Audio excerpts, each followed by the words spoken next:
Hey guys, welcome back to Adlib Talk, and this is my ranking and review of all 9 episodes of Love, Death and Robots Volume 3. But before we get into this video, don't forget to leave a like on this video if you enjoyed it, and please do consider subscribing. So, Love, Death and Robots is an adult animated anthology streaming television series which you can watch on Netflix. The series is produced by Tim Miller, Joshua Donnan, David Fincher and Jennifer Miller, with each episode having its own different animation team from a variety of different countries, ensuring that we get a nice diverse range of stories. Episodes range from around 20 minutes to even as short as 6 minutes, with different themes and subjects, as well as being diverse in genres, as we get stuff like fantasy, sci-fi, horror and even romance. For Volume 3, we got 9 episodes in total, so without further ado, let's start off with number 9 and taking bottom place. Ranking Kill Team Kill in last place is evidence of just how strong Volume 3 of Love, Death and Robots was. So Kill Team Kill is a humorous take on the machoism embedded in the US Special Forces soldiers. They must take on Project Barghest, a monster developed by the CIA. Overall, as an episode, I feel like this was the lowest point of the season. We've got rather boring characters whom I have already forgotten, and to be perfectly honest, most of the humor barely worked on me because it felt so obvious and definitely not subtle. The action itself is bloody and gory, but again, nothing memorable when compared to what we get in other episodes. Finally, the animations, was definitely quite pretty to look at, is again quite weak when compared to the absolute quality we got in Volume 3. Number 8, Night of the Mini-Dead. I'd be lying if I said I wasn't entertained. Whilst I was quite bored with Kill Team Kill, I definitely cannot say the same for Night of the Mini-Dead, which is only 6 minutes long. We start off seeing a couple having sex in a church cemetery that somehow leads to the desecration of that site and the release of a zombie apocalypse. The fascinating thing about this episode is the creativity of the animators who give us this top to bottom viewpoint of all the action, similar to what you get in a video game like StarCraft. I also really found the voices of the tiny people really funny, with these squeaky-like voices. The episode obviously is there to make us recognize how insignificant the destruction of our world would be in the grand scheme of things, with a hilarious ending which actually made me laugh. However, to be honest, the same can be said about this episode. In the grand scheme of things, Night of the Mini-Dead is quite insignificant and a little forgettable. And at number 7, we have Swarm. And in this case, we follow 2 scientists, Afriel and Galena, who are attempting to study a number of different insect-like aliens who now live under one queen. It seems like these aliens all have a particular role to follow and are not sentient. Afriel seems intent on taking some of these aliens and using them to build some kind of alien slave force, an alien army. And so Afriel and Galena start a number of experiments on the different species, even taking an egg from the queen. A romance also starts here, but it does feel rather weak and rushed. Now obviously all this leads to a defense system being triggered, with Galena ending up controlled by a horrific alien with tendrils, and Afriel challenging the Swarm, with this intelligent being claiming that it will use them both as parasites to be able to eventually defeat humanity. As aesthetically beautiful as is this episode, unfortunately, this is ruined with some pretty lackluster dialogue and a ton of exposition, which completely ruins the pacing of this episode. Much of what is explained honestly could have just been shown. Also, like I said, the romance is so rushed and generated no emotion out of me. I still did not care about any of these characters, and to be honest, was quite happy that the Swarm killed them, to be honest. And at number 6, the very pulse of the machine. Now we're starting to get into the stronger episodes, and yes, the very pulse of the machine was an incredibly beautiful episode, with stunning comic book style animation proving to be the perfect style for this psychedelic trip of an episode. The episode starts off with two astronauts exploring Jupiter's moon Io, and after an accident, one of them dies and Martha Kivelson needs to travel a number of kilometers, essentially in 12 hours, as she uses her dead friend's oxygen. The question here is naturally, is Martha imagining all of this, or is this actually happening? At the end of the episode, we see Kivelson with only 1 minute of oxygen left, jumping into a river and becoming one with the planet Io, which is also apparently a machine. And so we see her communicate with humans on a spaceship. Like I said, this was a beautiful episode that took me some time to completely understand due to all the psychedelic elements involved in this episode. I loved also the literary references, such as the quote from Wordsworth used also in the title. And at number 5, 3 robots exit strategies in what is a return for our 3 lovable robots. This time we see Xbox 400, KVRC and 1145G traveling through a survivalist camp, passing incredibly funny comments about how humans lived and eventually died. There is a nice contrast between the poor people who died in this camp and then the rich technocrats who lived and died on an oil rig. Apparently, the ocean was so overfished and most fish rendered poisonous due to microplastics. These tech millionaires also forgot to bring anyone with practical skills, such as fishermen with them, instead depending on robots and AIs whom they mistreated. Apparently the robots and AI grew tired of serving and eventually rebelled and slaughtered all the humans there.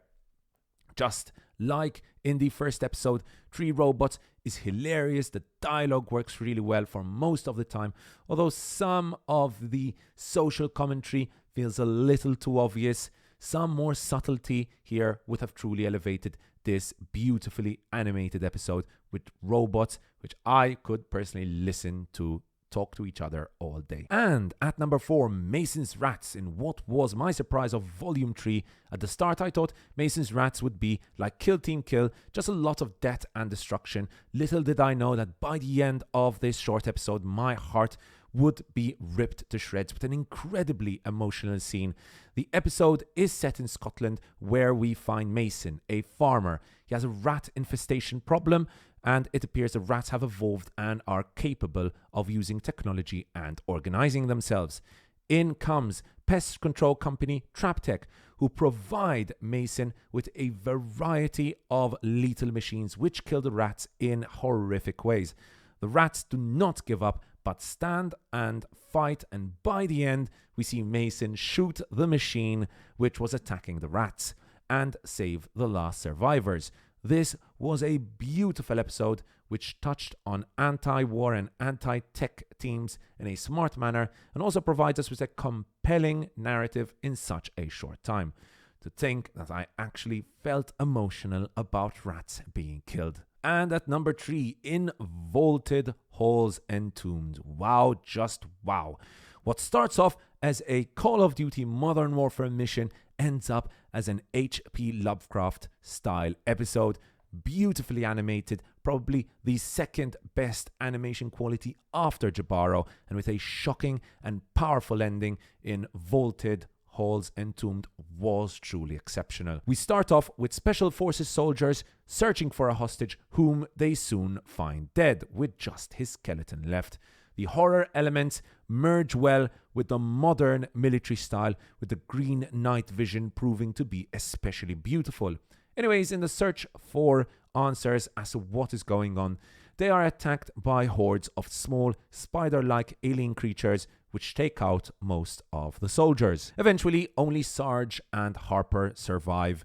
Sarge starts to walk towards a huge room where they find this massive demon monster alien-like creature which repeatedly says, "Release me."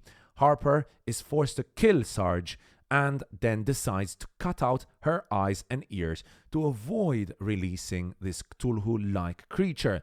It's shocking, it's horrifying, and ends with a powerful gut punch one of the all-time best Love, Death and Robots episodes. Now, this was probably the hardest decision of the lot, which episode takes first and which takes second. Ultimately, I went with incredibly sharp storytelling and a compelling narrative over the spectacular visuals of Jabaro, which still takes a very respectable second place in this list. Because yes, Jabaro was spectacular. Jabaro was a deaf knight who made part of a group of knights who are attacked by a siren.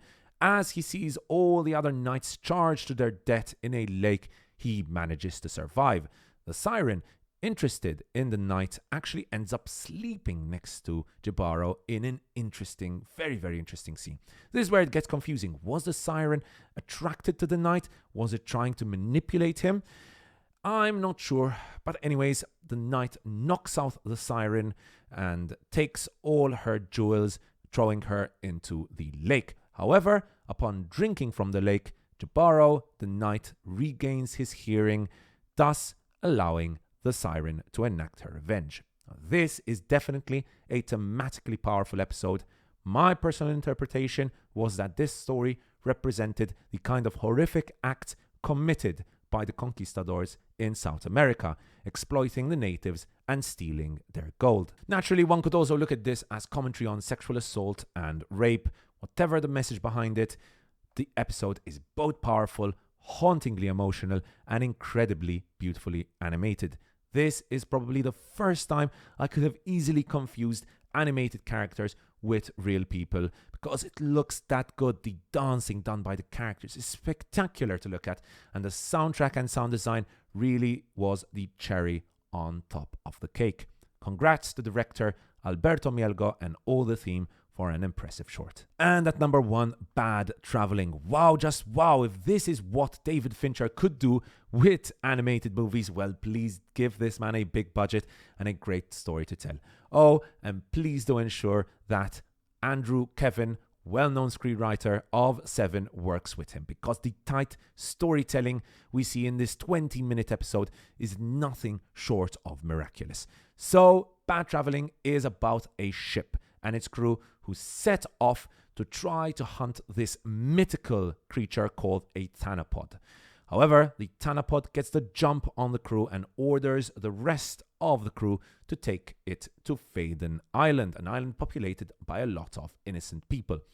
On the journey there, the Thanapod feeds on different members of the crew who are tossed in for a number of reasons. We have Torin, the protagonist here. He's the guy who negotiates with the creature, and he's the man who kind of ends up deciding who is killed and shot and thrown in for the Thanapod to eat. He ends up setting up a vote to see who wishes to take the Thanapod to the island or who wishes to attack it. Eventually, it seems that everyone had voted to take the Thanapod to the island, so one way or another, they are all killed and fed. Torin is the final survivor, and he manages to kill the Thanapod by spilling oil and setting it on fire. There are a number of reasons why Bad Traveling took the first place. It is definitely the best and most intriguing story here. The writing is first class. We have a fascinating protagonist, and we also get some of the best voice acting of all 3 volumes. Overall, I think that Bad Traveling is well deserving of the number 1 spot, also because of the moral dilemma that is posed midway through this episode. And overall, I just hope we could see a whole season focused around the character of Torin and his misadventures at sea. Wouldn't that be an experience? David Fincher, please grant us this wish. So there we have it, guys. I hope you enjoyed that video, and if you did, don't forget to leave a like on this video, and please do consider subscribing. Cheers, and I'll see you guys next time right here on Ad Lib Talk.